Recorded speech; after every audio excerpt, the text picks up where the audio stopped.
아유, 뭐 사실은 오늘 이야기의 시작을 국장님 특화 주제인 인권과 관련된 어쨌든 지난주 금요일에 있었던 카이스트 졸업식에서 벌어진 장면은 저에겐 굉장히 충격이었거든요. 아마 많은 분들이 충격을 받으셨을 테지만 진보당 강성희 의원이 전북의 한 지역에서 뭐 강아지들에게 미안한데 개같이 끌려나가는 장면이 이미 한번 봤기 때문에 뭐 국회의원도 그렇게 끌려나가는데 국민이라고 못 끌어내겠냐라고 이제 받아들인 분들 입장에서는 아니 학생도 저렇게 끌려나가는구나 라고 좀 역치가 좀 낮아져서 그거를 막 아무렇지 않게 받아들인 분들도 있는 것 같아서 전 충격적이었는데 오늘 오전 11시에 아무튼 이낙연 대표의 합당 파기 기자회견이 있어서 오늘 그쪽으로 좀 주제가 쏠린 모양입니다. 그럼에도 불구하고 저희는 후반부에 좀 그걸 짚도록 하고요. 일단은 지난주 금요일에 그 졸업식 장면은 어떻게 보셨어요, 국장님?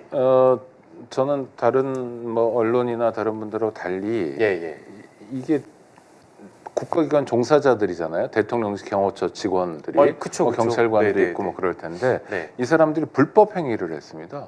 문제는. 불법이었어요? 네. 지금 그 졸업생을 체포했잖아요. 예. 그러니까 영장은 당연히 없었겠죠. 법원이 발부한 영장을 가지고 체포할 수는 없잖아요. 뭐 점쟁이도 아니고 영장 없이 체포한 경우는 그렇죠. 현행범인 체포만 가능해요. 현행범 체포. 네. 네? 현행범 체포만 가능한데 현행범 체포가 성립하는 요건이 되냐? 아니라는 거예요. 무슨 얘기냐면 자, 이 학생이 대통령이 참석한 행사에 참석해서 뭐 R&D 예산을 늘려라 요 정도 얘기한 거잖아요. 예. 그건 뭐 대통령에게 위해를 가할 수 있는 상황도 아니었고요. 거리상으로도 그렇고 사실 네네. 그렇죠. 내용상 그렇죠. 그리고 졸업생이 졸업식장에 앉아 있는데 무슨 업무 방해를 하거나 한 것도 아니에요. 업무가 방해되지도 않았어요. 그러니까 대통령이 연설을 하다가 뭐 중단했거나 이런 것도 아니고 또 중단했다고 하면 끌고 갈 수 있느냐 뭐 하여튼 이런 것도 의문이고요. 그러니까 현행범이 아니에요. 어떤 범행을 실행한 사람이 아니에요. 현행범이라는 건 범행을 실행했거나 실행한 직후에 있는 사람이에요. 그러니까 현행범 아니라는 건 명확하고요. 그러니까 단순히 구호를 외치거나 소리를 지르는 게 집시법 위반도 아니거든요. 이게 실내 행사였기 때문에. 그 다음에 준 현행범이라는 게 있는데 형사소송법에 보면 이런 겁니다. 뭐 이를테면 어떤 사람이 저 도둑놈 잡아라라고 소리쳐요. 근데 누가 저 앞에서 뛰어가요. 그럼 지목받은 사람이잖아요. 이 사람은 현행범일 가능성이 높은 거죠. 또는 뭐 위험한 물건, 흉기 같은 걸 들고 있다든지. 그러니까 당장 지금 범죄를 저지르진 않았지만 범죄를 저질렀을 것 같아 보이는 옷에 피가 묻어 있다든지 이런 사람은 또 현행범 비슷한 사람으로 칠 수 있어요. 그러니까 범죄를 저질렀거나 저질른 직후 또는 저질른 직후인 것처럼 보이는 사람이 현행범 또는 준 현행범인데 여기 어디에도 해당되지 않아요. 그러니까 가장 중요한 문제는 대통령 경호실 직원들이 불법 체포를 했다는 겁니다. 그러니까 국가기관이 불법을 저질렀다는 게 굉장히 중요한 거고요. 현행범 체포는 경찰관들만 할 수 있는 게 아니라 누구나 할 수 있거든요. 제가 만약 현장에 있었으면 저는 그 경호실 직원들을 체포했을 것 같아요. 직원들이 불법 행위를 하는 게 그건 현행범이에요. 그러니까 그 카이스트 졸업생이 현행범이 아니라 경호처 직원들이 불법 행위를 범죄를 저지르는 현행범이었던 거예요. 현행범인 체포는 누구나 할 수 있으니까 저 같으면 그 경호처 직원을 제지하고 그 사람을 체포했을 것 같아요. 그리고 경찰에 인계해주고 하여튼 제가 말씀드리려고 하는 게 뭐냐면 형사소송법상 원칙을 어겼다는 거예요.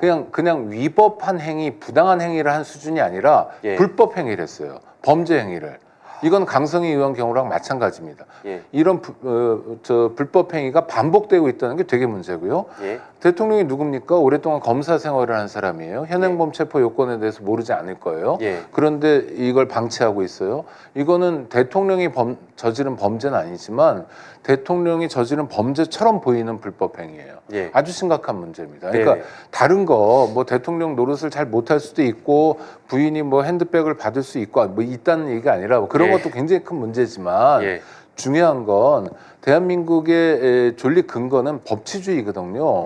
법의 지배가 적용돼야 되는데 대통령실 직원들은 법 위에 있다는 거예요. 법률적 근거가 없는데 대한민국 국민을 함부로 체포해요. 그리고 막 끌고 가요. 입을 틀어막아요. 입을 틀어막는 거는 법률적인 근거가 있어야지 하는 거예요. 그런 법률적 근거가 있을까요? 누군가 입을 틀어막는 게 없죠. 아니 시위도요. 5개 시위 같은 경우에 1인 시위는 건드릴 수 없잖아요. 예. 집회 및 시위에 관한 법률은 2인 이상이 하는 거니까 집회라는 거 모여야 가는 거니까 예. 그래서 1인 시위를 많이 하지 않습니까? 곳곳에서 예. 대통령실 앞에서 1인 시위한 사람이 대통령 똑바로 해라. 국정 수행 기조를 바꿔라.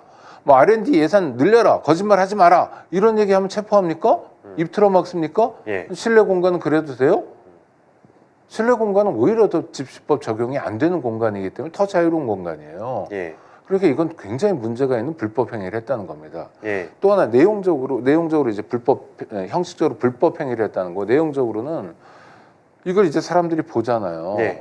강성희 의원 사건도 보고 이번 사건도 보면서 느끼는 건 아 그냥 대한민국은 독재 국가구나. 예. 저도 이게 독재적 행태거든요.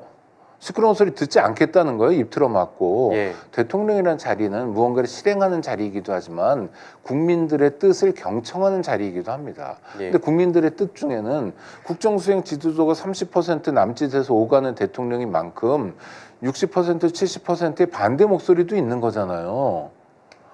오히려 대통령이 자기를 지지하는 목소리 뭐 대구의 어느 시장에 갔더니 나를 환영해줘요 박수리가 커요. 그래서 거기 자꾸 가고 싶어요. 이런 식으로 유화적으로 놀 게 아니라 예. 자기의 반대하는 목소리가 있는 곳에 적극적으로 찾아가야 정말 우리의 대통령인데 예. 반대하는 목소리 제대로 얘기도 안 했는데 입을 틀어막고 끌고 가요. 그다음에 경호처 직원이 그 카이스트 대학원생 입을 틀어막는 장면은 되게 무서웠습니다. 네. 뭐 약간 누나를 팔 것 같은 느낌이었어요. 굉장히 강하게 압박을 했어요. 지금 나오고 있네요. 근데 어우 저 사람은 어떤 사명감이죠? 그러니까 저 사람에게 있어서 가장 큰 문제는 뭐냐면 저 사람이 불법 행위를 하고 있다는 거예요. 저렇게 하려면 법률적 근거가 있어야 되는 거예요. 예. 아니 공무원이 자기 마음대로 움직이면 안 되잖아요. 당연하죠. 위해를 가할 때는 근거가 있어야 돼요. 그러니까 필요해야 되죠. 그러니까 공권력 집행이라는 건 필요성의 원리라는 걸 충족해요. 꼭 필요해야 돼. 필요성이 없어요 여기는. 예. 그다음 최소한도 범위 내에서 해야 돼요. 이를테면 대통령이 좀 위해를 당할 뭐 경호상 어떤 원칙이 있어서 최소한도 범위 내에서 법 집행이 돼야 되는데 예. 이런 거하고 아무 상관없이 진행된 거예요. 그러니까 그냥 길거리에서 마구잡이로 경찰이나 군인들이 국민들을 괴롭히던 군사 독재 정권 시절로 돌아갔다라고 얘기해도 하나도 틀리지 않는 겁니다. 윤석열 정권은 명실상부하게 그러니까 내용적으로도 그렇고 형식적으로도 그렇고 독재 정권이라는 걸 보여준 거예요. 만방에. 아니 근데 그러면 도대체 어떤 근거냐고 말씀 주셨잖아요. 네. 근데 그 사건 당일에도 대통령 경호처가 밝혔지만 법과 규정, 경호 원칙에 따른 불가피한 조치였고 경호 안전 확보 및 행사장 질서 확립을 위해서 소란 행위자를 분리 조치한 게 뭔가 당연한 근거가 있다는 듯이 있어야죠. 얘기를 그러니까 했거든요. 이제 법률에 있어야 돼요. 예, 예. 저희 헌법에 보면 예, 예. 기본권을 제한하는 경우가 있어요. 헌법 네, 37조에 네. 있는데 예. 누구나 자유롭게 떠들 수 있어요. 그건 자유예요. 그런데 예. 그걸 제한해야 돼요. 예. 그런 경우에 최소한도 범위 내에서 해야 되고 필요한 경우에 해야 되고 예. 합리적인 이유가 있어야 돼요.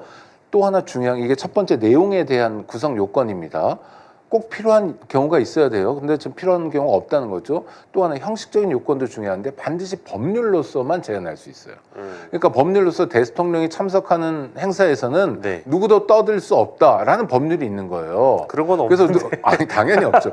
누군가 떠들면 경호처 직원이 입 틀어막고 끌어낸다, 현장에서 분리해버린다라는 법률적 근거가 있으면 할 수 있어요. 법령 아니라 법률입니다. 예, 예. 국회에서 3번 방망이 두들겨서 통과시킨 것만 돼요. 그런데 경호처 규정에 따라서 그랬다. 법률이 아니에요. 예.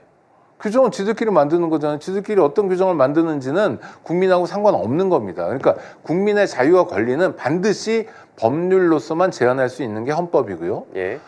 제한하는 경우에도 꼭 필요한 경우에만 해야 됩니다. 예. 최소한도 범위 내에서. 근데 꼭 필요한 경우가 아니었죠, 사실은. 네, 아니 법률도 없어요. 네네네. 그러니까 내용과 네. 형식에서 모두가 잘못된 거고요. 예. 그걸 엉뚱하게 설명이라고 하고 있는 거고. 예. 이건 뭐 독재 정권도 그런 설명은 해요. 박정희 대통령이 매년 12월이 되면 기념 희호를 썼던 게 인권 옹호였어요. 예. 말이 안 되잖아요. 12월 10일이 세계 인권선언 기념일이어가지고 예. 예전에 대한민국은 좀 초라한 나라여서 유엔에 기대는 게 많았어요. 네. 그래서 10월 24일도 빨간 날이었거든요. 유엔 데이. 예, 예.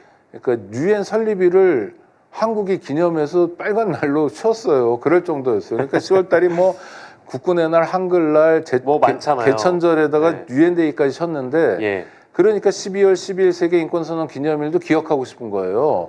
그래서 그 천하의 독재자가 인권 옹호라는 휘호를 많이 씁니다. 그러니까 아니, 독재자가 인권이란 말을 쓰면 그게 인권입니까? 아니죠. 예. 그 규정이 있다는 거 아무 말도 아니에요. 알면서도 이러니까 더 죄질이 나쁜 거예요.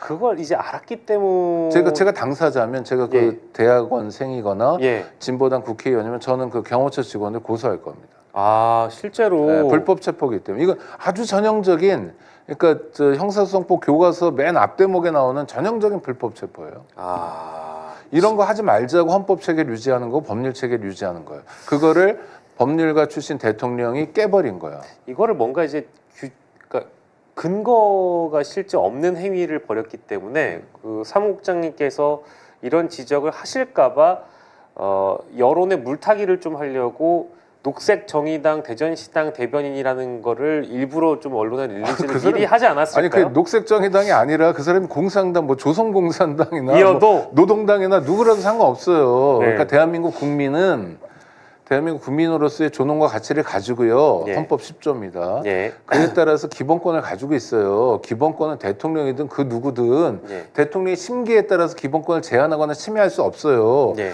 저는 신체의 자유가 있어요. 저는 표현의 자유가 있어요. 제가 여기 서 있고 싶은데 누가 끌어내는 거예요. 밀어내는 거예요. 밀어내는 경우가 가능하려면 예를 들어 굉장히 위험한 상황이 있어요. 뭐지 버스가 막 들어오는데 네. 무단횡단하고 있거나 이러면은 안전조치를 할 수 있죠. 필요하죠. 합리적이죠.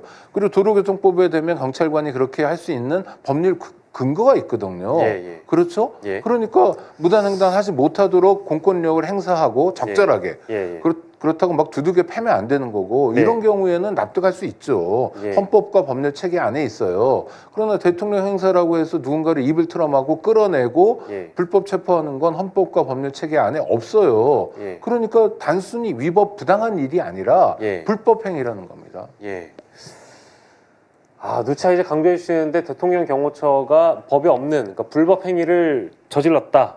우리 한 사람의 국민에게 특히 이건 카이스트 졸업식 자리였기 때문에 네. 주인공은 졸업생인 거고 사실은 대통령이 참석한다고 해서 모든 행사가 다 대통령 주재 무슨 공식 행사가 되는 게 아니 아니잖아요. 공식 행사여도 그렇죠. 네. 그렇죠. 예. 근데 공식 행사여도 국민이 항의할 수 있는 권리가 있는 것인데 하물며 그 카이스트 졸업생들을 위한 자리에서 졸업생을 끌어냈다는 거는 이거는 주객전도를 넘어서서 진짜 범법 행위를 저지른 아니 것이다. 그리고 또 하나 저는 네네네. 인권이라는 게 대통령이 지켜주는 게 아니라 사실 자기 인권 자기가 지키는 거예요. 예, 예. 그래서 얘기하고 싶은 게 전라북도에서 벌어진 행사에서 막 끌어냈잖아요. 예, 예. 그 옆에 있었던 전라북도 도민들, 도지사를 비롯한 사람들이 제지했어야 돼요. 불법 행위를. 그리고 그 불법 행위를 하는 경찰관들이든 경호처 직원들이 현행범 체포할 수 있다니까요. 예, 예. 이렇게 제지할 수 있어요. 헌법과 법률이 보장하는 행위예요. 예.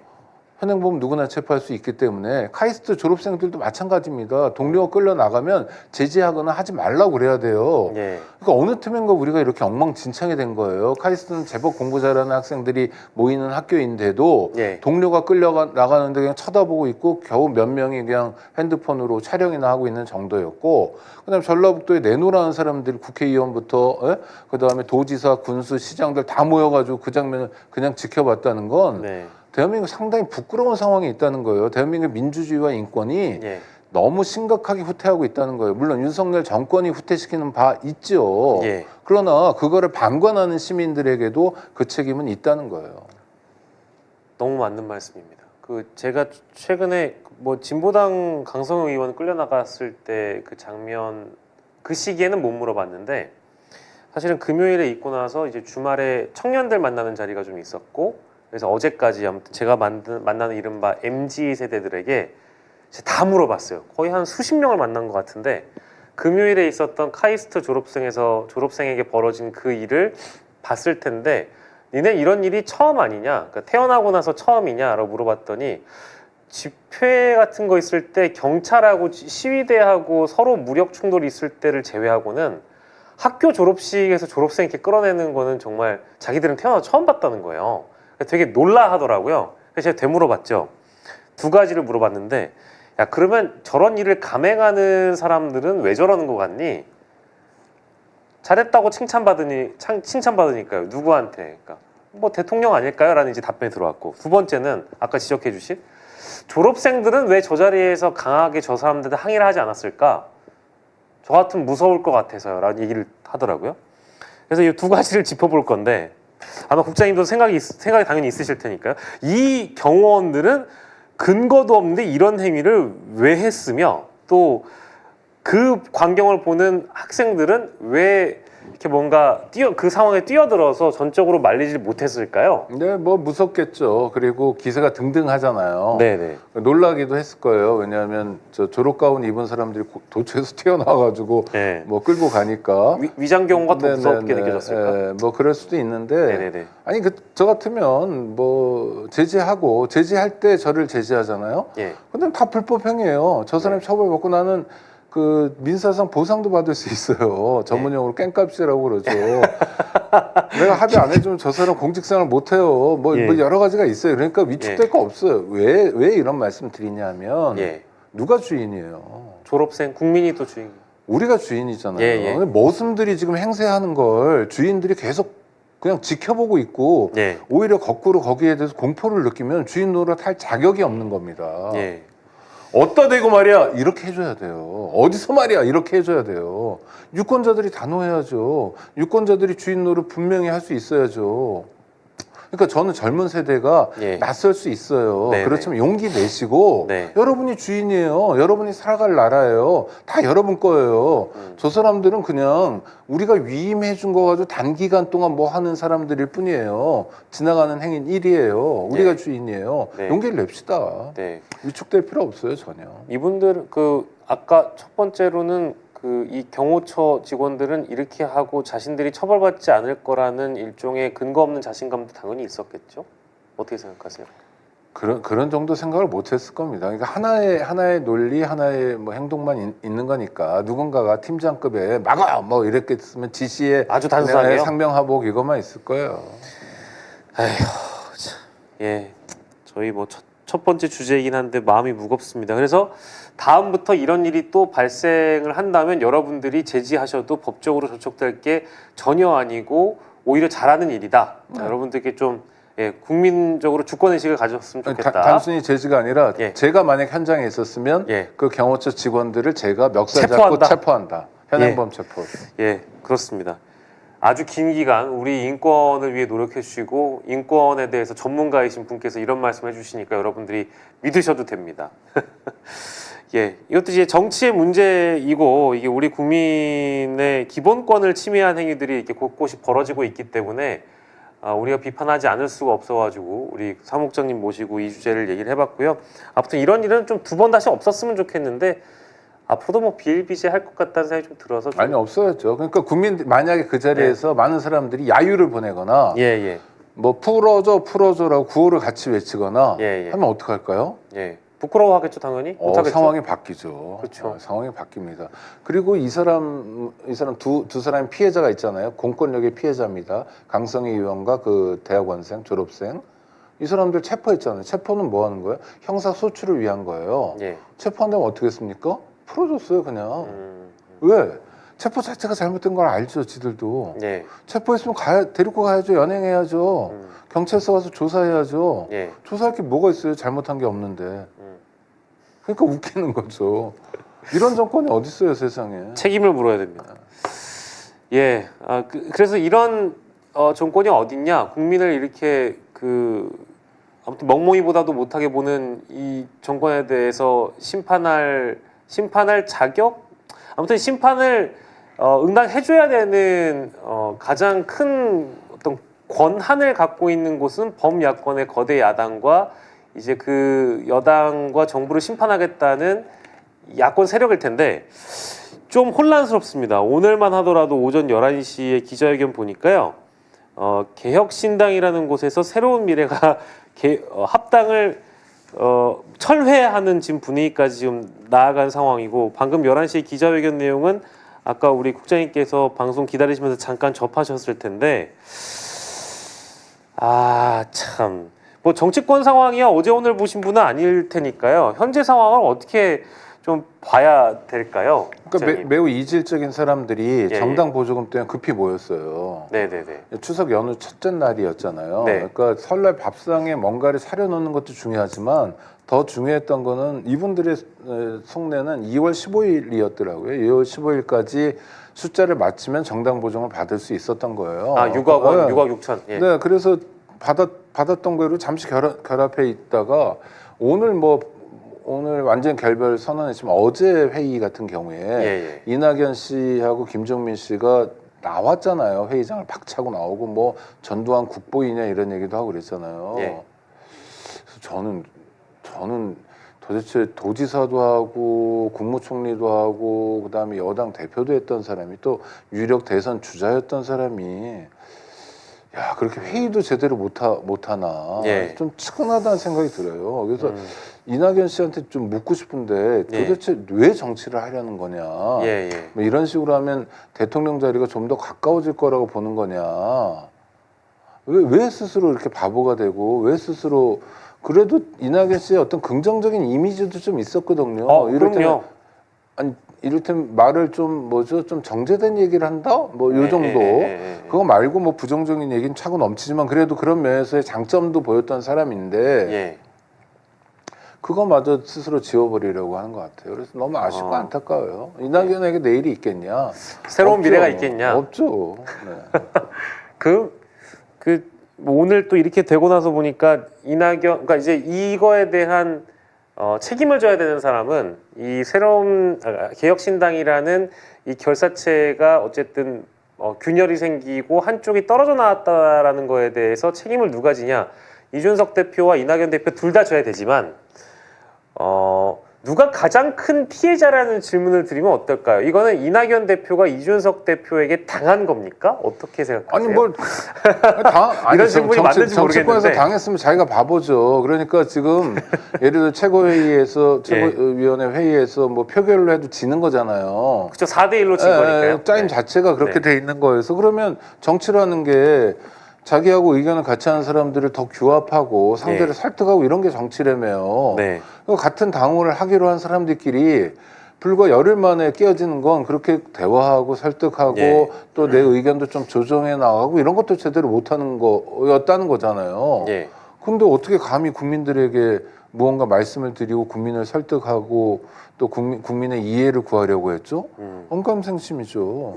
전 그러니까 이게 정치 이전에 기본적인 자질도 갖추지 않은 사람들이 그동안 우리 정치권에서 너무 많이 오랜 세월 동안 호의호식하고 살았구나. 실체라는 게 이 정도밖에 안 되는 사람들이었구나. 라는 걸 확인할 수 있는 중요한 근거라고 봐요. 뭐 세부적으로 보면 아까 말씀하신 정당 보조금도 있고 이제 앞으로 총선에 가까워지면서 비례대표 순번을 누구의 사람이 차지하느냐도 뭐 있을 것이고 당내 어떤 당권 권력이라는 게 이준석을 중심으로 하느냐 이낙연을 중심으로 했어야 되느냐 이제 이런 논의도 있었겠지만 이 갈등의 시작을 보면 인물 대 인물 즉 이준석과 뭐 언급됐던 류호정이라는 사람, 이준석과 또 우리는 잘 몰랐지만 장애인 연대 그 박경석 전장현 배복주 전 정의당 부대표. 그렇죠. 그러니까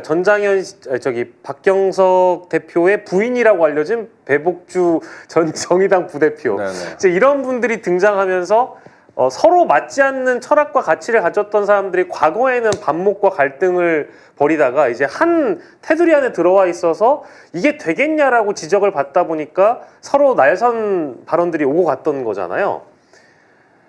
그래서 예상됐던 일이라고 저는 보는데 그러면은 뭐 이낙연 대표는 이제 떨어져 나갔다고 치고 그런데 그 안에 있는 인물들이 여전히 남아있는 거잖아요. 아까 언급했던 류호정, 배복주, 이준석 이 갈등은 또 불거질 수도 있는 거 아니겠습니까? 그렇겠죠. 뭐 그러다가 그 왜 정치를 하죠?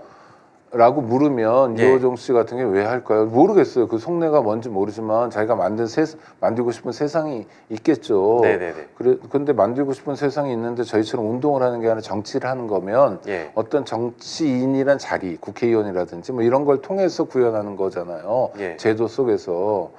그러면 유호정 씨가 그 당에 머물러 있으려면 국회의원 될 가능성이 높아야 하는데 예. 높지 않을 것 같거든요. 그럼 어떻게 할까요? 나오겠죠. 시기가 문제지만. 예. 아, 그러면 또 지금 새로운 미래뿐만 아니라 또 다른 사람들도 안에서 갈등을 일으키다가 합쳐질 명분을 못 찾는다면 또 떨어져 나올 아니 가능성이 그러니까 유호정 씨가 만약에 그 이준석 신당에서 개혁신당이죠.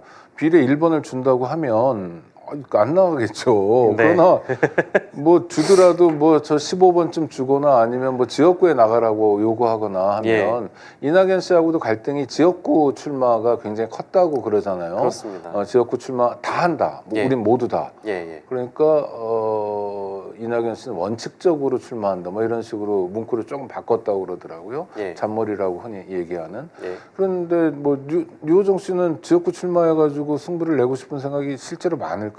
별로 아닐 것 같은데요. 모르겠어요, 하여튼. 그러니까 자기가 원하는 바를 얻지 못하면 어떻게 되죠? 이런 경우에는 나오죠. 네. 그러니까 뭐 뿔뿔이 흩어질 건 예상돼 있습니다. 이거 이제 라운드 1일 가능성이 높다는 말씀이시고, 뭐 지금 새로운 선택, 뭐 원칙과 상식, 그리고 한국의 희망, 개혁 신당 이렇게 지금 4개의 결사체가 모여 있긴 합니다만 그 안에서 또 다른 어떤 갈등이 나올지는 좀 지켜봐야 된다라는 말씀을 오창익 국장님께서 해주셨고요. 뭐 개혁신당의 상황은 그 정도로 정리를 하면 될 것 같습니다. 이제 버전 3가 됐습니다. 앞으로 뭘 어떻게 할지는 잘 모르겠습니다. 저도 뭐 이제 지금 총선이 60일도 채 남지 않았는데 이런 경우가 저도 사실 처음 본 것 같은데요. 이렇게까지 갑작스럽게 역동적으로 움직였던 적은 처음이 아닐까? 라는 생각이 아니, 매번 비슷해요, 사실. 그렇습니까? 네. 양당을 제외하고 제3당 뭐 이런 경우에는 매번 등락이 많고요. 근데 뭐 60일 전에 이렇게 아유, 갑자기 4년 전에는 뭐 위성정당도 만들고 그랬잖아요. 갑자기 뭐 처음 보는 더불어시민당 뭐 그쵸, 이런 예. 것도 막 생기고 예, 예. 열린민주당이란 것도 뭐 총선 때 막 급조된 그렇죠. 정당이었죠. 그렇죠. 네. 맞습니다. 예. 그래서 안 그래도 좀 말씀 주셔가지고 뭐 비례 쪽으로 나올 여러 정당들의 좀 움직임이 눈에 띄기도 합니다만 조국 신당의 경우에도 이번에 어떤 여론조사를 보니까 상당히 좀 높게 지지도가 나왔더라고요. 뭐 2자릿수까지 나온 지지도도 제가 봤거든요. 조국 신당, 뭐 이제 비례연합정당이라고 불리는 이제 민주당 쪽의 통합형 정당도 있고요. 조국 신당의 경우에는 근데 진짜로 이렇게까지 이 높은 지지도를 그러니까 득표를 할 수 있을까라는 의문점은 좀 달리긴 하는데 조국 신당의 전망은 어떻게 개인적으로 하고 계세요? 그러니까 조국 전 법무부 장관이라는 핵심을 빼고 설명이 안 돼요. 그러니까 조국만 있는 신당이에요. 몇 분이 있다고 하는데 누군지 잘 모르겠고 그다음에 조국 전 법무부 장관도 이렇게 정치적 행보를 하는 걸 보면 굉장히 단촐하게 다니시더라고요. 보통은 이렇게 함께하는 사람들이 여럿 있기 마련인데 그래서 아직까지는 미지수인 것 같아요. 그러니까 중요한 건 이제 조국이 억울한 일을 당했다. 이건 뭐 많은 사람들이 인정하는데 그렇다고 해서 정치적 선택지여야 하느냐라는 것도 별개의 문제잖아요. 이때 이제 설득할 수 있는 무언가가 있어야 되는데 아직까지 그건 잘 안 보입니다. 그런데도 불구하고 초기에 지지율이 잘 나오는 건 원래 초기에는 잘 나와요. 이준석 신당도 그랬고 이낙연 신당도 그랬습니다. 그러다가 이제 조정 국면에 빠지게 되는데 조정 국면에서 어떤 모습을 보여주냐가 되게 중요한데 그런 면에서는 잘 뭐 선뜻 이렇게 점수를 줄 게 별로 없는 게 왜냐하면 검사 독재 정권을 종식시키겠다, 검찰 개혁하겠다 이런 얘기는 뭐 조국 전 법무부 장관으로서 능히 할 수 있는 얘기고 여기에서 뭐 이를테면 미국식 검사장 직선제를 하자 뭐 이런 얘기가 있는데 글쎄 그게 뭐 진짜로 그런 제도를 우리가 도입하면 검찰 개혁이 되는 걸까? 오히려 수사와 기소라는 어마어마한 권한이 포퓰리즘식으로 가면 촉법소년 연령이 14살로 돼 있는데 막 낮추자 그러잖아요. 이거 막 그런 것에 대한 흑색선지나 이런 게 되게 많잖아요. 그럼 뭐 12살, 10살, 8살도 막 감옥에 넣고 미국 같은 경우 인구의 1%를 감옥에 넣는 나라거든요. 아주 심각한 나라죠. 우리는 인구의 0.1%가 감옥에 있는데 미국 우리보다 10배가 더 감옥에 있어요. 예. 그 핵심 중에 하나가 검사장 직선제거든요. 주민들이 원하는 건 길거리에서 그냥 구걸하고 있는 사람도 좀 집어넣었으면 좋겠어, 이런 욕구가 있잖아요. 예. 예. 그러니까 미국의 감옥에 가 있는 가난한 사람들 되게 많거든요. 흑인이나 이제 소수 민족, 인종 같은 경우도 많고, 그러니까 그런 면에서 위험성을 안고 있거든요. 그러니까 그게 하여튼 잘 모르겠어요. 그러니까 앞으로 좀 봐야 된다, 조국 신당은. 근데 조국 말고 다른 사람들을 보여주는 게 중요하고, 열린민주당이 지난번 총선 때 5.4%인가 받았는데. 그때 왜 그런 득표를 할 수 있었냐면 기호 1번이 김진애 전 의원이었고, 맞습니다. 2번이 최강욱 변호사가 또 청와대 근무 경력도 있고 또 입담이 좋아요. 3번이 강민정 의원이라고 또 교사로서 오랫동안 일했던 사람이고, 주진영 씨도 있었던 걸로 알고. 4번이 저기였죠. 김의겸. 김의겸. 의원직을 이제 승계했죠. 김의겸 기자도 최순실 관련 특종을 했던 사람이고, 하여튼 뭐 그런 식으로 해가지고 짜임이 좀 있었어요. 그러니까 최광욱만 있고 나머지는 없는 구조가 아니라 김진애가 딱 버티고 있고, 최광욱도 있고, 강민정, 김의겸까지 있으니까 어때요? 득표 요인들이 있는 거예요. 그러니까 조국 신당은 앞으로 어떻게 꾸려 나갈 건가? 기호 2번에 조국만 있고 1, 3, 4, 5 여기는 아무도 모르는 사람이면 이러면 망하죠. 봐야 되겠죠. 민주당과 뭐 분리해서 당연히 갈 거다라고 조국 전 장관이 인터뷰를 워낙에 좀 요즘에 열심히 하고 다니시더라고요. 여기저기 출연하셔서 말씀하는 거 들어보니까 민주당과 분리해서 갈 거다라는 게 첫 번째고, 이제 두 번째는 지지도가 어쨌든 낮게 나오지 않고 초반에 이제 시작이 좋은 이유에 대해서 여러 전문가들이 해설하기를 여전히 이제 검찰 개혁에 대한 어떤 그런 욕구 이런 것들이 국민들에게는, 특히 이제 민주당을 지지하는 유권자들 중에는 좀 더 강한, 검찰을 실제 개혁하고 검찰의 칼날을 들이댈 수 있는 어떤 정당이 하나 필요하다. 그래서 행동주의 정당적인 측면에서 조국 신당을 지지하는 사람들이 많아진 거 아니냐, 이제 이런 분석도 있고 해서 이제 그 또 말씀을 좀 하나는 골수 드리겠습니다. 민주당 지지자들 입장에서도 조국 신당이 편안한 선택지가 될 수 있어요. 지역구에서는 민주당 후보 찍고 비례에서는 그쪽 찍고, 그래서 지난번 총선 때 기억해 보시면 그러니까 국민의힘의 전신이었죠. 뭐 당 이름 자꾸 바꿔서 무슨 당인지 기억이 안 나. 미래통합당이었나요? 그 당하고 더불어민주당하고 위성정당을 각각 세웠잖아요. 근데 비례 득표를 국민의힘의 전신이 더 했어요.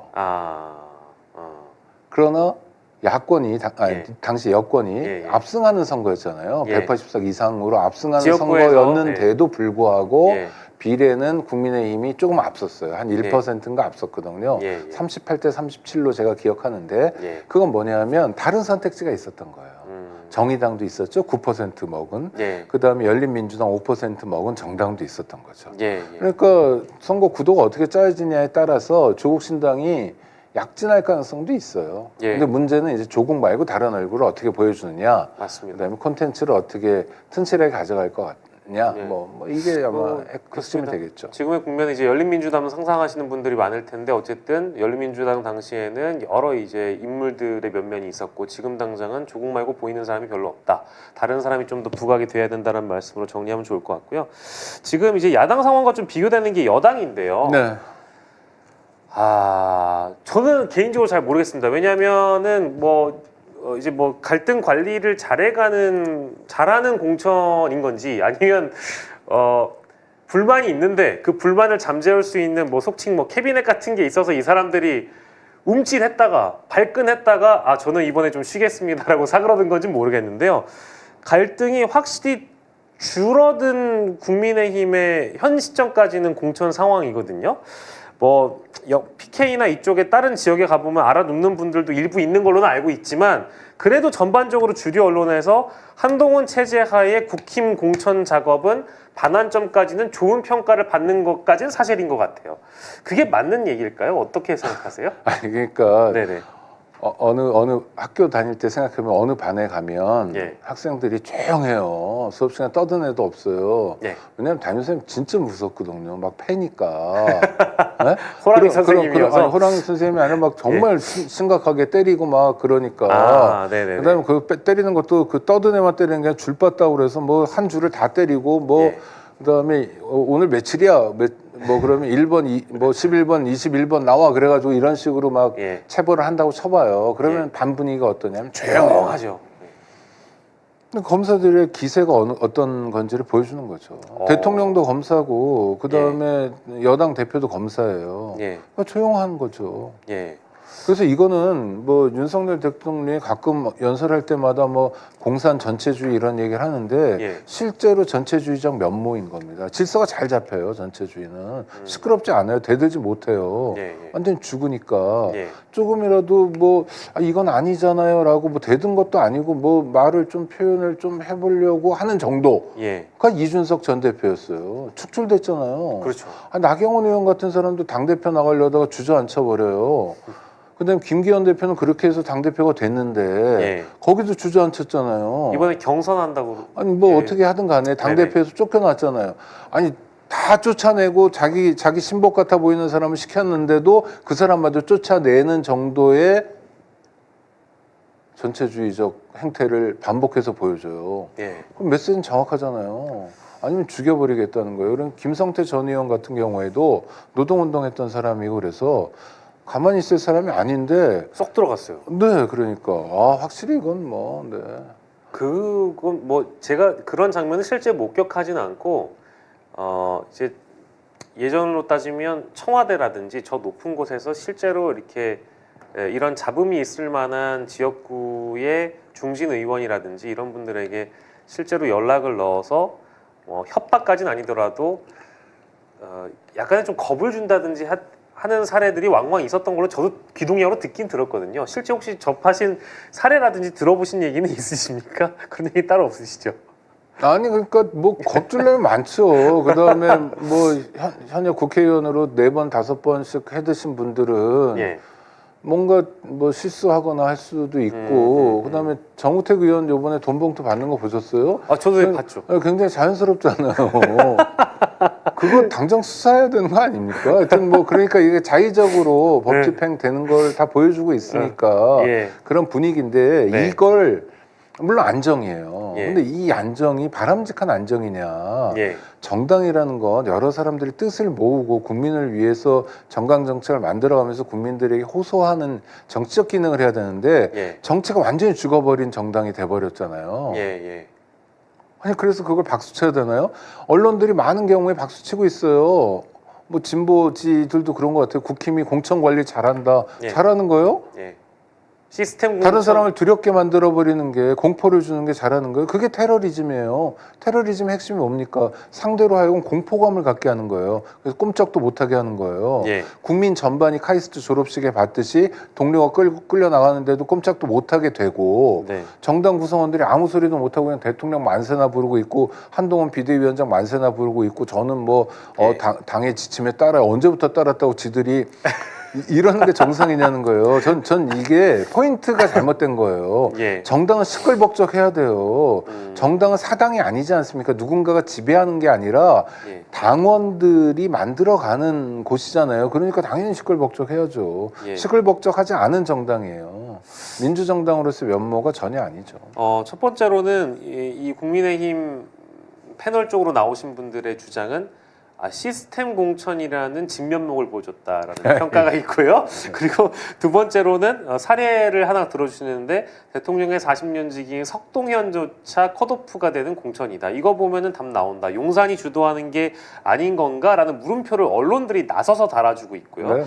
그래서 이렇게 가장 가까운 사람들 내지는 권성동도 심지어 언급이 되고 이철규도 언급이 되지만 지역구 심사 보류되거나 어떤 지역구는 뭐 경선에 붙이거나 석동현 같은 사람을 떨어뜨리는 걸 보면은 이건 또 한동훈 이니셔티브다 이런 식의 이제 평가들이 있어요. 네. 전혀 동의하지 않으실 수 있겠습니다. 전혀. 근데 석동현 같은 사례는 그럼 어떻게 평가해봐야 돼요? 아니 그러니까 석동현이 바로미터가 아니라 주진우가 예. 바로미터인데 바로미터 해운대 잘못 잡은 거예요. 바로미터 잘못 잡은 거죠. 예? 아니 거기가 하태경 의원 지역구잖아요. 그래서 지역구가 비었죠. 네네. 그러니까 지역구가 빈 데는 사람들이 많이 꿰요. 지금 중성동이 막 시끌벅적하잖아요. 그죠. 거기 뭐 3명 나와서. 여당도 그렇죠. 여당에서도 뭐 네. 하태경도 나왔고 이영 나왔고 또 누굽니까 이름이 기억 안 나서 이해훈도 나왔고 다 경력들이 뭐 여러 윤정숙이 나왔죠. 윤희숙 예, 이해훈이 아니라. 예. 그러니까 뭐 직전 장관했던 사람 이영 그렇죠? 그 다음에 네네. 국회의원 삼선 의원 전에 뭐 서초에서 국회의원 했던 사람들이 예. 모여서 경선을 하잖아요. 예, 왜 예. 그럴까요? 거기 홍익표 의원이 지역구를 비우고 서초동으로 갔잖아요. 서쪽으로. 맞아요. 네네네. 그러니까 빈 거예요. 무주공산이기 때문에 그런 거예요. 예. 그러니까 해운대가 왜 좋냐면 하태경 의원의 지역구였는데 떠났으니까 무주공산이 된 거예요. 그런데 단수공천했잖아요. 네네. 이게 핵심이죠. 네. 거기는 얼마나 많은 사람이 동시에 하고 싶었겠어요. 그렇겠죠. 예. 예? 예, 예. 아니 부산이 고향이 아니라 부산에서 고등학교 다닌 사람, 대학 다닌 사람, 뭐 이모가 부산 사는 사람 이렇게 해가지고 온갖 연고들이 다 거기서 자기 욕망을 불태웠을 텐데 네. 아무 잡음 없이 주진우 씨가 단수공천을 받잖아요. 이게 핵심이죠. 네.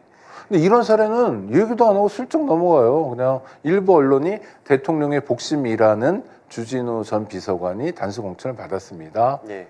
끝. 네. 드라이하게 그냥 한 줄이고 그리고 사실은 저희 같은 사람들도 뭐 PK 뭐 해운대 갑 그럴 줄 알았다라고 이제 생각을 하기 때문에 그거에 대해서 이렇게 달리 뭐 크게 의미 부여를 하지 않으려고 하는 것도 좀 있는 것 같아요. 부산은 뭐 민주당도 좀 되는 지역인데 해운대가 특히 예. 국민의힘 입장에서는 굉장히 좋은 지역구죠. 거기 네. 뭐 이제 부산의 강남이라고 부르는 곳이니까 네. 뭐 출마만 하면은 국힘이 내리 당선됐던 지역구여서 그런 지역구를 봐야지 다른 지역구를 보고 시스템 공천이라느니 예를 들면 한동훈 이니셔티브라느니 이제 그런 평가를 하는 것은 너무 이르다. 아니 그러니까 무주공산을 보라는 거죠. 네, 무주공산. 무주공산이 됐는데 네. 굉장히 중성동처럼 많이 몰려야 되는데 아주 깔끔하게 주진으로 정리가 됐잖아요. 예. 이게 힘이죠. 그러면 지금 민주당하고 비교되는 거예요. 민주당은 지금 시끄럽잖아요. 네네네. 김영주. 저는 김영주 의원은 좀 반성해야 된다고 생각하거든요. 저 안 그래도 여쭤보려고 했는데. 김영주 의원이 노동부 장관 한 거 아시죠? 알죠. 예, 예. 문재인 정부 당시 아니었나요? 네네. 예, 예. 뭐 하셨죠? 잘 기억은 안 납니다. 네, 그렇죠. 예. 이분이 한국노총 출신인데 국회의원을 영등포에서 좋은 지역구에서 4번을 했어요. 4선이시죠? 그리고 네. 장관도 했어요. 네. 그러나 기억나는 의정 활동이 없어요. 예, 예. 특히 노동부 장관으로서는 정말 할 수 있는 게 되게 많거든요. 예. 그 노동 경찰을 노동부 장관이 지휘합니다. 여기는 지방자치도 없어요. 그러니까 무슨 자치 경찰 이런 것도 없어요. 예. 그러니까 임금을 안 줬다든지 예. 뭐 산재라든지 노동과 관련된 온갖 일에 경찰관 노릇을 사법경찰관리를 노동부 특별사법경찰관들이 하는 거예요. 예. 노동부 장관이 다 지휘하는 겁니다. 예, 예. 그러니까 김영주 의원이 저 노동자 출신으로서 저 은행원 출신이었거든요. 예. 저 금융 노조를 했었는데 예. 장관까지 됐으면 정말 그에 맞는 뭔가를 보여줘야 돼요. 산재를 좀 줄이거나 산재 얼마든지 정책적으로 줄일 수 있습니다. 예, 예. 예? 그 다음에 고약한 범죄가 근로기준법상 체불임금이나 이런 거잖아요. 예. 14일 내에 임금 안 주고 퇴직금 안 주고 이런 건 진짜 나쁜 범죄거든요. 예. 일 시켜먹고 임금을 안 주면 일하는 사람 어떻게 살아요? 생존을 못 하니까. 네네. 이거 정말 엄단해야 되거든요. 예. 뭐 이렇게 안전장치들을 만들어 가야 되는데 이런 면에서 기억나는 게 전혀 없어요. 그냥 자기만 좋았던 거예요. 아니 자기만 좋으면 어떻게 국민들이 좋아야지. 예. 인재근 의원도요. 저는 옛날에는 누님 이렇게 불렀는데 아니 네네. 그냥 정말 속상해요. 남편 지역구를 받았어요. 남편이 거기서 3번 했죠. 네네네. 한 번 떨어졌는데 그때가 이명박 정권 초기였어요. 2008년 4월. 네네. 그때 신지호 씨가 당선되고 그 다음에 부인이 물려받아서 3번을 연속했어요. 예. 왜 남편 지역구를 부인이 물려받죠? 이것도 의문인데 예. 이분은 연세가 많아요. 53년생이니까 이르는 훌쩍 넘었거든요. 김영주 의원도 55년생이에요. 만 네. 69세. 우리 나이로 70이에요. 예, 예. 아니 그만 두고 손주들 볼 나이예요. 폄하하는 게 아니라 네네. 다른 방식으로 시민사회에서 국민들에게 봉사할 수 있는 기회가 많아요. 그런데도 굳이 국회의원이 되겠다는 거예요. 인재근 의원은 불출마 선언은 했지만 예. 문제는 뭐냐면 여기는 김근택의 자리다. 그래서 김남근 변호사 그쪽에 뭐 전략 공천 얘기가 나오니까 나는 김남근 지지하지 않는다. 예. 내가 원하는 건 김근택이다. 유은혜든 누구든 이쪽 내가 아는 후배가 와서 예. 여기 국회의원 지역구를 물려받아야 된다. 예. 성주입니까? 왕족이에요? 예. 아니 김근태의 가장 대표적인 브랜드가 민주주의자예요. 아니, 이게 민주주의입니까? 아니, 묻고 싶어요. 저는 그러니까 좀 창피한 거예요. 박용진 의원도 마찬가지예요. 자기는 하위 20%가 아니라 10%가 됐다고 막 뭐라고 그러던데 뭐 무슨 어디 가랑이 사이를 긴다 뭐 이런 거 말 찾아가지고 얘기하고 그러는데 아니, 멋있어 보이긴 해요. 그런데 문제는 네. 민주당에서 하위 20%를 정하는 건 정말 기계적인 거예요. 이거 진짜 시스템이에요. 제가 확인해 보니까 네. 당직자들이 평가합니다. 이재명하고 아무 상관도 없어요. 아, 그러니까 그건 뭐냐면 출석률 같은 거예요. 본회의에 몇 번 왔고 뭐 이런 거 있잖아요. 법안 발의 몇 개 했고 이런 거 예, 기본적으로 예. 다 점수화된 거예요. 예, 예. 그러니까 이 사람들은 약간 거물이니까 현직 국회 부의장이니까 예. 당대표 경선에 나갔으니까 대선 후보로 자기가 나갔던 사람이니까 예. 국회의원 본연의 활동에 대해서는 좀 등한시했던 거예요. 등한시하니까 점수가 안 돼요. 예. 안 되니까 그냥 점수를 받은 거거든요. 예. 이에 반발하는 거예요. 그러니까 저는 박용진이나 김영주 의원은 반발 이전에 반성부터 해야 돼요. 국회의원으로서 의정활동이 부실했다. 출석률이 이 민주당 의원 중에 가장 낮은 사람이 누군지 아세요? 누굽니까? 이탄희 의원이에요. 어... 이탄희 의원 굉장히 화려하잖아요. 막 예. 자기 불출마하겠다 이거 연동형 예, 받아들여라 뭐 하고 예. 용기 있는 모습도 많이 보여줬는데 예. 그 이면은 뭐냐면 국회의원으로서 본업은 별로 안 했어요. 그래서 이분이 대통령을 꿈꾸시나 이런 생각도 드는데 문제는 예, 예. 본업에 충실해야죠. 아... 그렇죠? 그거 하라고 세비 주는 거예요. 그거 하라고 보좌진 9명, 10명씩 붙여주는 거예요. 예. 그거 하라고 공간까지 내주는 거예요. 맞죠? 예. 근데 본업에 충실하지 않아서 낮은 성적표를 받은 사람들이 성질을 내고 있어요. 성질을 낼 사람이 누군데요? 그래도 민주당은 예. 성질도 내요. 이런 소리라도 들려요.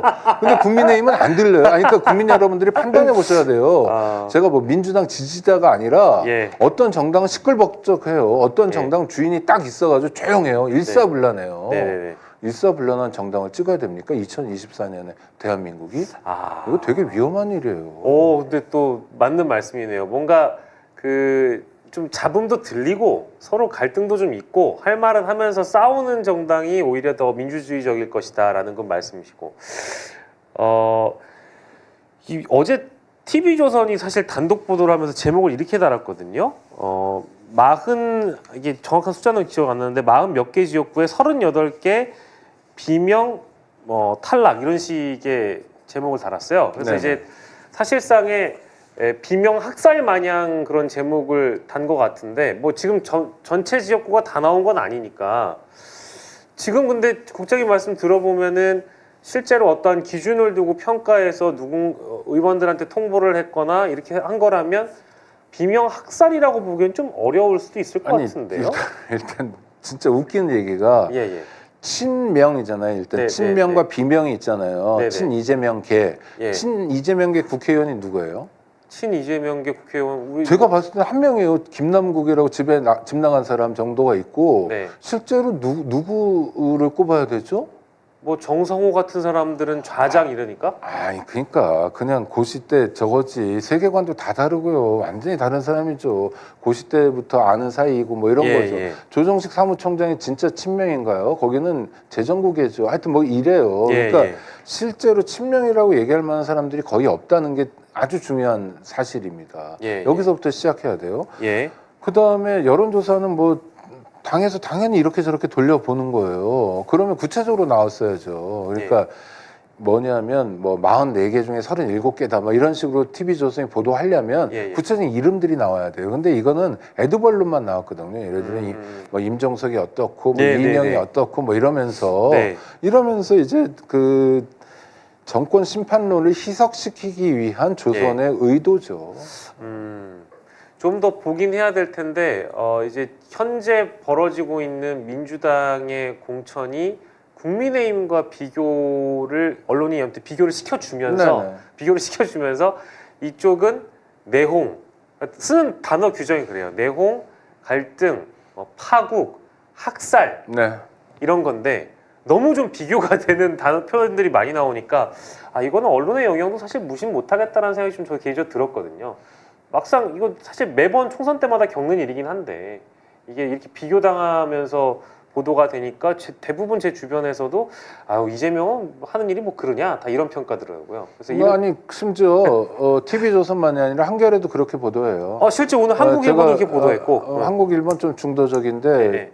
전 집에서 종이신문 5개를 보는데 네네네네. 경향신문이 조금 뭐 제가 봤을 때 중도적이고 나머지는 뭐 굉장히 반 이재명적인 성격이 강해요. 한겨레 네. 한겨레 특히 좀 그래요. 하여튼 뭐 그런데 그래서 일종의 착시 현상도 있을 수 있다는 거예요. 근데 저는 결과가 중요한 거라고 생각해요. 예. 과정도 물론 되게 중요합니다만 네. 일단 지금 하위 20%를 정했잖아요. 근데 이거 어떻게 정했냐가 설명되면 되는 거예요. 그렇죠. 국회의원들 다 알아요. 처음 국회의원 하는 것도 아니기 때문에 예. 본회의 출석, 상임위원회 출석, 법안 발의 이런 거예요. 그 다음에 뭐 저 원내대표가 소집하고 그런 거 있잖아요. 의총 뭐 이런 거 예. 출석 잘했냐 아니면 그때 왔냐? 어디 놀러 다니고 있었냐 뭐 어디 지역구만 챙기고 있었냐 뭐 이런 거거든요. 예. 이래가지고 그 숫자로 표현되는 거예요. 그러니까 정량 평가만 있지 정성 평가는 없어요. 이 사람이 친명이다 뭐다 인상이 어떻다 뭐 우리한테 밥 사줬다 이런 게 아니라 네. 아주 단순한 사실은 굉장히 낮은 수준의 평가였던 거예요. 예. 근데 낮은 수준의 평가도 충족하지 못했다는 거예요. 이분들이. 예. 그러니까 아니 박용진 의원도 마찬가지예요. 박용진 의원이 예. 의정 활동 외에서는 기억나는 게 많아요. 예.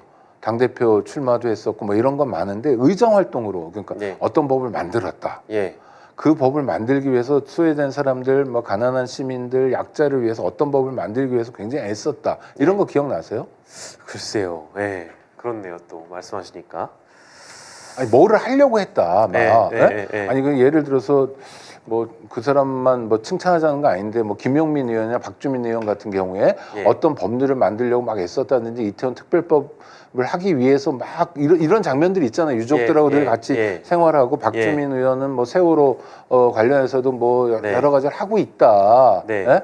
뭐 성과도 있고 일부는 노력하고 있다. 뭐 이런 게 있는데 예. 이런 면에서 기억나는 게 있냐는 거예요. 없어요. 아니 그러니까 열심히 들여다봐도 없어요. 그럼 뭐냐면 반성해야 된다는 거죠. 그렇죠. 그런 차원에서 뭐 지금 동작구에 있는 이수진 의원 그 이제 판사 출신이죠. 이분도 굉장히 좀 강하게 반발을 하시는 걸로 알고 있고 아무튼 뭐 조금씩 갈등이 나오고 있는데 이제 건강한 갈등이라고 생각하신다 정도로 좀 저희 정리하고. 아니 근데 떨어진 사람들은 앙심이죠. 그러니까 앙심. 저는 네. 그러니까 왜 정치를 하느냐가 없는 분들인 것 같아요. 그 정치인 국회의원으로서 내가 뭘 해야 되는데 그게 아니라 그냥 뭐랄까 그냥 직업이 돼버린 분들 되게 많은 것 같아요. 그렇죠. 네. 네? 직업 정치인. 그래서 그냥 이게 좋은 거예요. 그러니까 계속 해야 돼요. 이거 아니면 할 것도 없어요. 이런 사람들이 민주당에 너무 많다는 거예요. 네. 그게 친명이다 비명이다 가릴 것도 없고 그럼 예. 만약 이재명 대표하고 친한 사람들이 누가 있다고 치면 그 사람들은 그럼 예. 정치적으로 지금 굉장히 살찐성이 나는 모범을 보여줬냐 그런 예. 것도 없어요. 그러니까 대체로 자기 욕망을 향해서 뛰는 거예요. 그건 맞는 말씀입니다. 예. 욕망과 기회주의라고 대부분 다 평가하시긴 그런데 하는데. 성적표 성적표가 잘 안 나왔다고 성적이 안 나왔다고 투덜대니까 좀 의아하다는 거죠. 예. 마지막으로는 녹색정의당은 민주당이 주도하는 비례연합정당 합류 안 한다고 했네요. 그래서 이게 야권연대 측면에서 봤을 때는 어쨌든 한 테이블에 다 들어오는 게 좋지 않냐라는 그런 평가들도 있었지만 선택을 녹색정의당이 한 거니까 그건 그것대로 존중해 주더라도 어떻게 좀 어떤 관측을 해볼 수 있을까요? 일단 비례연합은 안 하는데 지역구 연대는 하겠다는 거예요. 그렇죠. 예. 그러니까 지역구 연대는 유효하니까 비례연합 없이 녹색정의당이 독자적으로 생존하겠다는 거예요. 예. 그러려면 기본적으로 3% 이상을 받아야 되는데 지금 네. 여론조사에서 그렇게 잘 안 나오고 안 나오죠. 지난번에 9.67% 받았거든요. 4년 전에. 예. 근데 정의당의 행보가 지금 좀 문제가 있어요. 여러 가지로. 이를테면 용해인 위원회 1인 정당처럼 보이는 기본소득당, 지금 이름을 바꿔서 새진보연합 예. 만큼의 존재감도 안 보이는 거예요. 국회의원 6명이 용해인 위원만큼도 안 보이는 거예요. 예. 그런 지적들 많이 받잖아요. 그다음에 유호정 의원 어디가 있나 뭐 이런 거 보면 또 되게 답답하고요. 예. 그다음에 박원석 의원을 비롯해서 뭐 난파선 같은 느낌이에요. 네. 그러니까 진보 정당이 저 노회찬 의원 살아계실 때처럼 정말 탄력 있게 없는 사람들 편에서 그래도 옆에 같이 있어주고 이런 모습이어서 지역구는 민주당 찍지만 비례는 정의당 찍어라는 사람들이 꽤 있었던 거 그게 무려 9.6%의 득표율로 나온 건데 비례에서 예. 이제는 그게 없거나 불가능해지는 거죠. 그래서 독자 생존이 저는 가능하기가 어려울 것 같다. 예. 정말 열심히 하면 3.5%, 3% 조금 넘기고 자칫하면 3%가 안 될 가능성이 높다. 예. 그래서 그러면 그냥 구호만 외치다 마는 건데 좀 아쉽고 답답한 생각이 들고요. 예. 정의당이 큰 위기를 맞고 있는데 이 위기는 사실은 자초한 위기이고요. 의정 활동에서 남다른 무언가를 보여주지 못했기 때문이고. 예. 그래서 어떻게 해요? 뭐 심판 받아야죠. 할 수 없죠.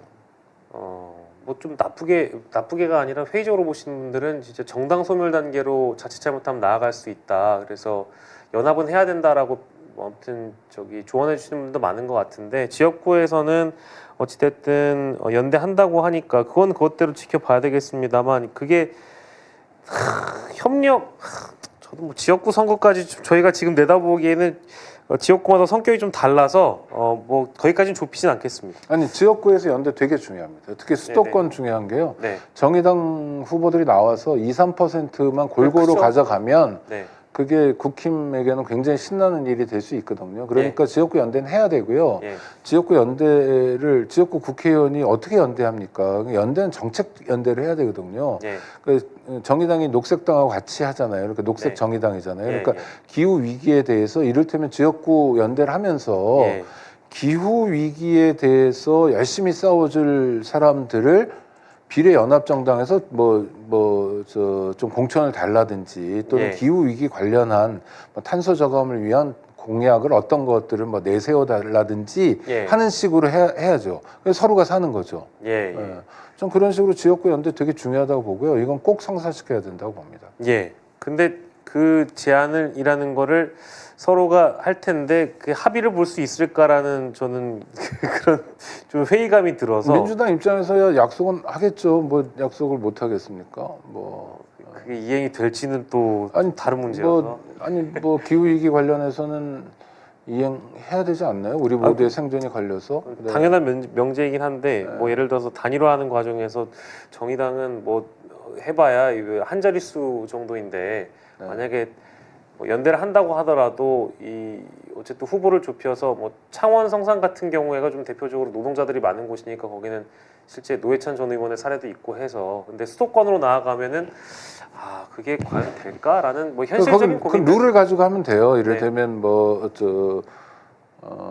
여론조사도 하고 뭐 이래야 되는데 그러면 정의당이 다지죠. 다 네. 민주당이 되죠. 예. 뭐 그렇지 않으면 이제 배분 방식이 가야 되는데 지금 뭐 진보당이 열석을 달랐니 아니니 뭐 이런 설왕설래가 있잖아요. 네네네. 그러니까 그건 사실은 정치적으로 풀어야 돼요. 왜냐하면 승자 독식으로 가야 되는 연대인데 예. 우리가 지역구에서 2%지만 100개 지역구에 내면 예. 그것도 또 좀 표가 된다. 그러니 아니 그렇잖아요. 그렇죠. 그건 사실입니다. 뭐 그렇게 네. 협상하는 거 이거 가지고 예. 노동자 밀집 지역에서는 창원하고 줘라. 울산은 우리가 좀 해보자. 예? 그리고 우리가 하는 게 실제로 기초단체장도 많이 하고 우리가 하는 게 꼭 나쁜 게 아니다 이러면서 협상을 해 나가는 거죠. 저는 그런 건 바람직하다고 봐요. 예. 민주당이 다 먹어야 되느냐? 그럼 진짜 어디에서나 다 잘하느냐? 예. 그건 아니거든요. 예, 네. 맞는 말씀입니다. 진보당 얘기까지 저희가 오늘 해봤고요. 화요일 이 시간에 격주로 뵙고 있습니다. 오창익 인권연대 사무국장과 함께 여러 정치 현안들, 시사 현안들 저희가 두루두루 좀 살펴봤습니다. 여전히 안타까운 것은 처음에 다뤘던 주제를 포함해서 우리 정치가 국민들의 민생 또 국민들의 생명과 안전을 잘 지키고 있는가에 대한 그런 대목인데 그것보다는 지금 아무래도 총선 국면이어가지고 서로가 어떻게 공천받고 어느 정당이 살아남을 건가 이제 거기에 좀 많이 함몰돼 있는 것 같아서 안타깝기도 합니다. 귀한 시간 내주셨고요. 오창익 인권연대 사무국장과 이 시간 함께했습니다. 고생하셨습니다. 네, 고맙습니다.